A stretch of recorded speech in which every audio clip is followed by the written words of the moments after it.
Yaxın Şərqdəki hadisələr indiki dövrdə insanların diqqət mərkəzindədir. Və bu hadisələrin çox maraqlı bir zəncirindən də biri Livandakı vətəndaş müharibəsi idi ki, 1975-ci ilin oktyabrından 1990-cı ilə qədər davam elədi.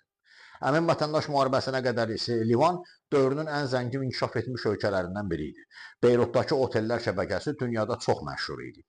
Və müharibədən əvvəl xristian falangistlər bu əraziləri ələ keçirmiş və öz nüfuzları altında saxlayırdılar. Və otellər döyüşü deyə bir hadisə baş verdi vətəndaş müharibəsinin düz başlanğıcında.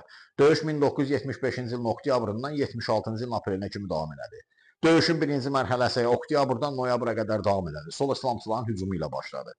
Lakin noyabrda atəşkəs imzalandı, otellər şəbəkəsindən əhalini köçürdülər və dekabr ayında sol islamçılar yenidən sağ falangistlər üzərinə hücuma keçdilər. 25 min ortada döyüşçü var idi. Acizanə 1-2 oteli ələ keçirdib sağ falangistləri sıxışdıra bildilər. Belə bir vəziyyətdə Livanda hakimiyyətdə olan koalisiyalı xristian hökuməti falangistlərin köməyinə gəldi və bronetexnikadan, zirehli maşınlardan istifadə edərək sol islamçıların üzərinə hücuma keçdilər. Sol islamçılar isə Fələstin döyüşçülərinin köməyindən istifadə etdilər. Döyüşlər yanvar ayına qədər davam elədi. Yanvar ayında Suriyanın vasitəsilə yenidən atəşkəs imzalandı. Lakin bu dəfə Amal Şiə təşkilatı, könüllü yaradılmış Livan ərəb ordusu və eyni zamanda Fələstin döyüşçüləri hesabına güclənən sol islamçılar mart ayında yenidən falangistlərin üzərinə hücum elədilər və onları otellər bölgəsindən sıxışdırdılar.